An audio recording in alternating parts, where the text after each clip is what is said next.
What's going on, guys? Unofficial Star Wars here. Hope you're all doing well. And in today's video, we have our Bad Batch breakdown for episode 10 titled Common Ground. Of course, there are going to be spoilers here for the Bad Batch, so click off now if you haven't seen them. But without further ado, let's just jump right on into my own personal thoughts and opinions, our review, things you've missed, Easter eggs, and all of the above, as well as we're going to also have some theories and predictions here closer towards the end of the video, so do be sure you stay tuned for all of that. And let's just jump right on into it. Of course, straight off the bat, I personally, quite honestly, did really enjoy this episode of The Bad Batch, but as I had just mentioned straight off the bat, I can really see and already kind of know that many people are going to have some mixed feelings here about this episode, probably calling it a filler episode. It didn't really bring any story forth with Cad Bane, Crosshair, or anything like that along those lines, and it was just kind of a little, I guess, side mission for The Bad Batch, which, you know what, I guess more or less is kind of a good idea here. I think was a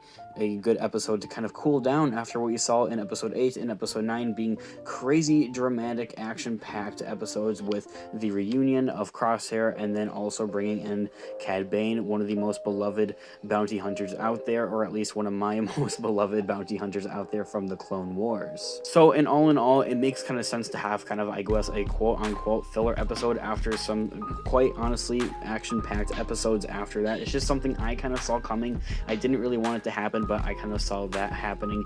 And more or less, you guys probably know me, I really don't like calling things fillers because I think each and individual episode, pushes the story along towards the end of what we're exactly here going to see here by the season finale and the whole buildup of the overall show and what we're going to see here. Quite honestly, personally, in my own personal opinion, I think that this episode held a lot of great character development, more or less, I guess, pointed towards that whole father and daughter relationship between Hunter and Omega. And then, of course, aside from that, it also had some good, I guess, character arcs and character development there for Sid as well, which is kind of interesting to see, but not as much, of course, like I had mentioned, for Hunter and Omega. Aside from that, I just want to also take a little moment here to appreciate the whole idea of not exactly keeping this completely kid-friendly, I guess, and more geared towards kids. I mean, everybody is Star Wars fans, and it's just that whole idea of bringing in kids and kind of kids, I guess, like Omega, and of course, in pretty much every episode breakdown all the way from the beginning of these overall season premiere here, I've had my, I guess, concerns almost of just Omega being like a forced character, of just kind of forcing her into the story and just having her there so kids that are watching the show can kind of more or less relate towards its characters. And that's something I'm glad that we kind of saw here in this episode, is that Omega wasn't necessarily forced into going on a mission with the Bad Batch, especially seeing that she's a kid, doesn't exactly belong with a group of soldiers on deadly missions here, especially going up against the Galactic Empire. Aside from that, I would furthermore like to applaud the whole idea of not only just, I guess, pushing her to the side because they don't want her to go on a dangerous mission, because it doesn't exactly make sense for a kid to go on a dangerous mission with soldiers, but they also gave her her own little side story there for this episode as well, where she was hustling there with Sid and kind of, I guess, gambling and making some extra credits there, especially to pay off the whole debt there that the Bad Batch has with Sid.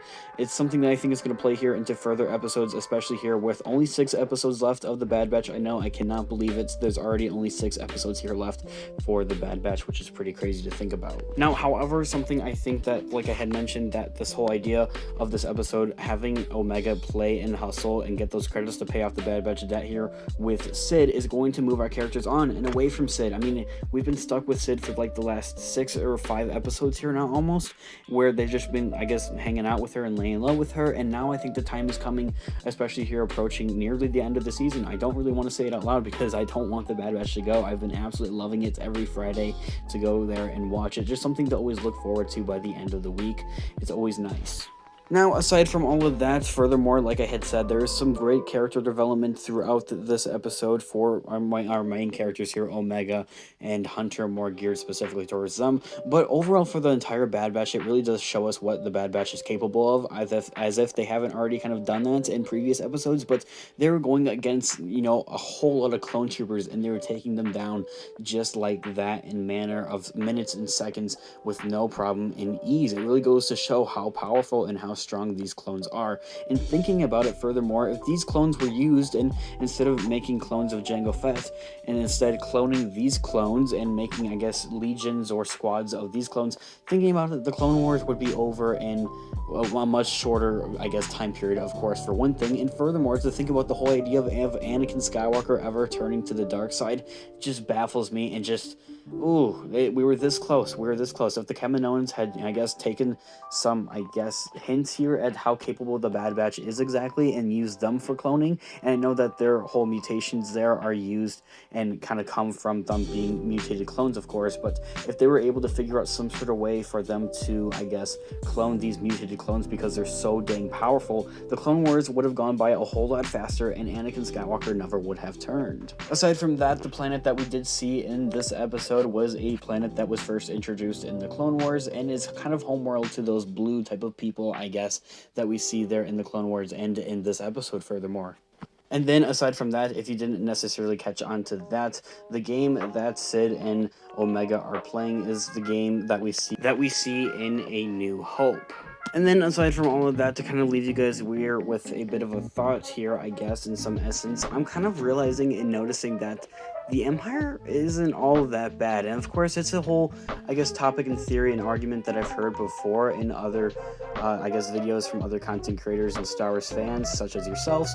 But this whole show overall, The Bad Batch, especially in this episode, really made me realize that the Empire isn't necessarily all that bad, I guess, with the whole idea of governing and taking over, I guess, these planets and homeworlds and giving them some sort of govern. I mean, when you think about it in some sort of essence, most of these planets and homeworlds are governed by kings and royalty in those types of ways and manners, and to see an empire come in and give it a, I guess, quote-unquote proper way of government is kind of, I guess, of course, it's always about perspective in those essence as well, but the whole idea of the empire coming in here to make a more stable, I guess, government aside from a king or a queen or something like that, it just kind of goes to show that maybe the empire isn't necessarily all that bad, and that furthermore, maybe not only, I guess, are the people brainwashed towards these kings and queens and these different types and ways of government, but furthermore, I think that they are kind of selfish in some sort of essence and ways. And honestly,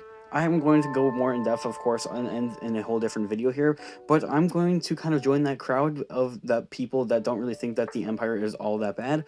I really don't think the Empire is all that bad, guys. And of course, I'm going to go more in depth into that in a whole separate video, so do be sure you are subscribed to the channel and hit that notification bell so you don't miss that video when that comes out. Now, congratulations, you've made it to the predictions and theories, I guess, part of this whole video here for the episode, and what we're going to see here in future episodes, in my own personal opinion, basing off on what we saw in this episode. I kind of already touched on it a little bit here, but seeing that the debt here is paid off with Sid, I think that we're going to see the Bad Batch finally move on from Sid's diner here and a little bit of a hideout here and go onto their own missions here, especially as we're getting closer and closer towards the end of the season. Now, one idea here, of course, that very well could happen is seeing the appearance of Boba Fett very well here appearing in the Bad Batch. Seeing that Omega and him are pretty much brother and sister and siblings, it would make sense that they would want to find a identical, I guess, clone for Omega to go with and kind of, I guess, meet up with. And if not that, I had made a whole separate video on this. I think that we very well could see that happen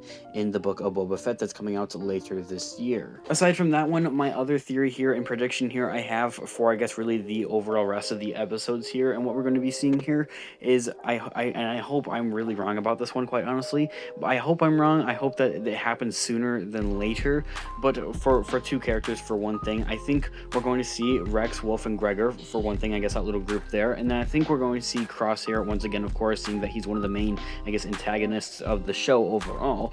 But I think if we're going to be seeing here Rex and Crosshair, I guess, once again in the Bad Batch, it's not going to be till the season finale, and that's kind of a disappointing thought to kind of think about.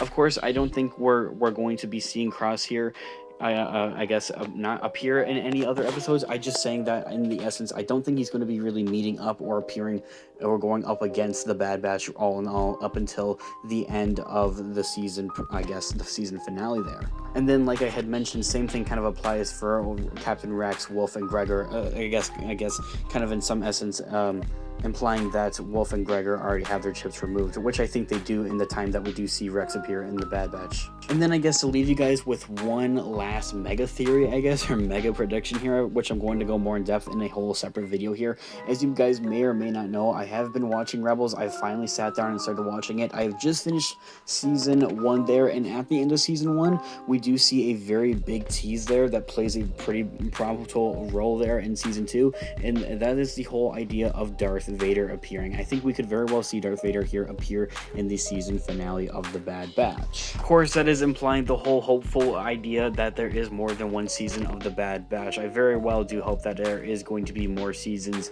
of the Bad Batch, not just one single season. I think that would be kind of a disappointing idea, and I guess type of thing there to kind of go on, and especially seeing what Disney has been doing with these Marvel shows is that they're more geared to limited only to have one season. Like WandaVision, it's kind of already been kind of confirmed there for it to only be one season.